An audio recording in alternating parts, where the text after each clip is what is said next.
The Gospel of Matthew chapter 2. Visitors from the East. Jesus was born in Bethlehem in Judea during the reign of King Herod.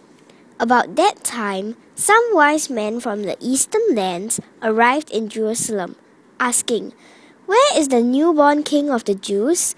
We saw his star as it rose, and we have come to worship him." King Herod was deeply disturbed when he heard this, as was everyone in Jerusalem. He called a meeting of the leading priests and teachers of religious law and asked, "Where is the Messiah supposed to be born?" "In Bethlehem in Judea," they said, "for this is what the prophet wrote. And you, O Bethlehem in the land of Judah, are not least among the ruling cities of Judah, for a ruler will come from you, who will be the shepherd for my people Israel."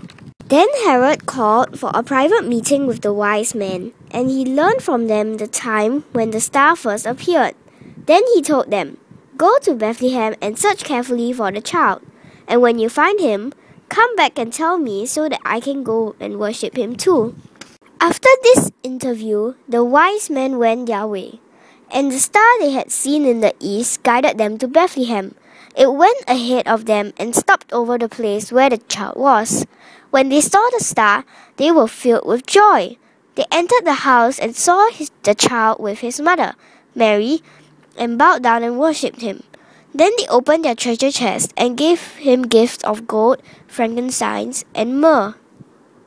When it was time to leave, they returned to their own country by another route, for God had warned them in a dream not to return to Herod. The escape to Egypt. After the wise men were gone, an angel of the Lord appeared to Joseph in a dream. "Get up, flee to Egypt with the child and his mother," the angel said. "Stay there until I tell you to return, because Herod is going to search for the child to kill him." That night, Joseph left for Egypt with the child and Mary, his mother, and stayed there until Herod's death. This fulfilled what the Lord had spoken through the prophet. "I called my son out of Egypt."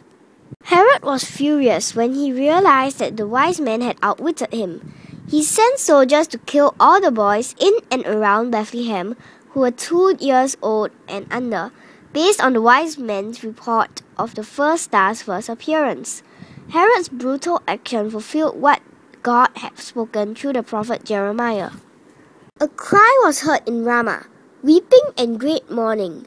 Rachel weeps for her children, refusing to be comforted, for they are dead. The return to Nazareth. When Herod died, an angel of the Lord appeared in a dream to Joseph in Egypt. "Get up," the angel said. "Take the child and his mother back to the land of Israel, because those who were trying to kill the child are dead." So Joseph got up and returned to the land of Israel with Jesus and his mother. But when he learned that the new ruler of Judea was Herod's son Archelaus, he was afraid to go there. Then, after being warned in a dream, he left for the region of Galilee. So the family went and lived in a town called Nazareth. This fulfilled what the prophets had said. "He will be called a Nazarene."